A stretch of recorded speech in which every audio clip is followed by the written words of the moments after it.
Selling drugs is the worst job in the world. Like, how are you gonna start your day at 4 o'clock in the morning? If you sell heroin, you gotta come out early. Dope fiends start early.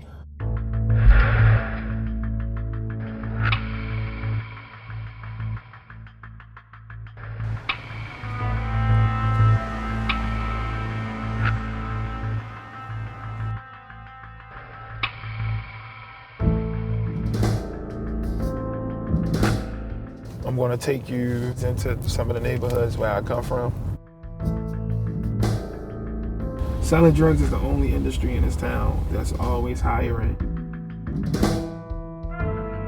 Heroin affects every aspect of our communities. It ties into the fabric of our city, all the way from our criminal justice system, where we have policies and mass incarceration that then lead to people not getting adequate treatment in jails and prisons, and then re-entering without proper treatment and support. That then ties into employment and housing and mental illness and education and families and family stability.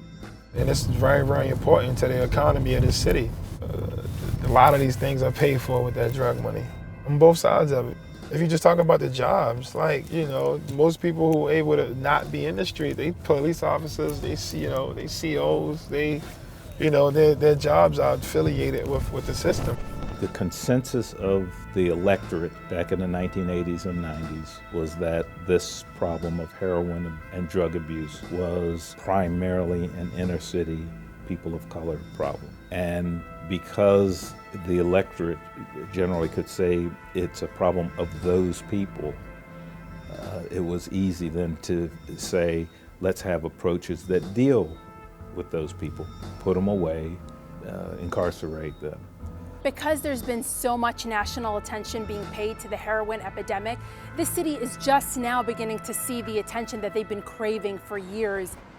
I don't remember it not being a heroin problem in Baltimore. I don't remember. We can pull up on these corners, we can pull up on these streets and ask anybody, like, do you remember when heroin wasn't a problem in Baltimore? What are you talking about? Like, y'all on drugs or something? Like, y'all on heroin? It's something that our community asks about.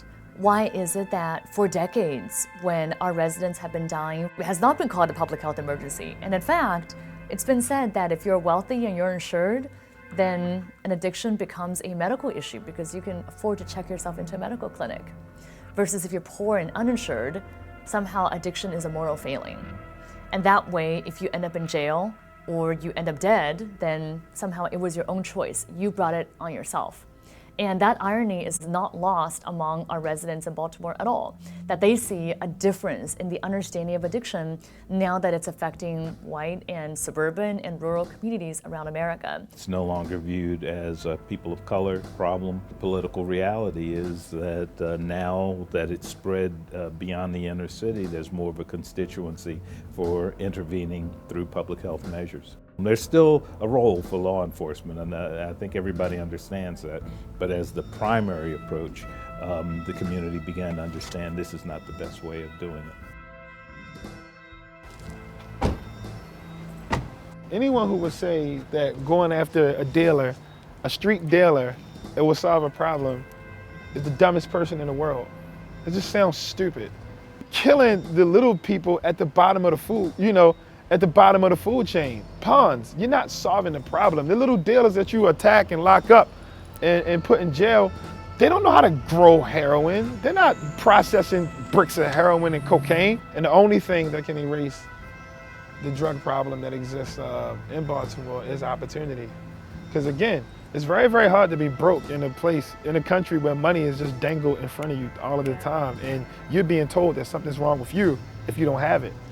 You're being told that something's wrong with you. Not the system, but you, which is a problem. We do too much victim blaming in this country, too much. We have to change our understanding that addiction affects every single person. I've seen 3-year-olds who have gotten into their parents' medicine cabinet and have overdosed on opioids. I've seen teenagers who are experimenting with opioids. I've seen 35-year-old women who have gotten addicted to prescription painkillers.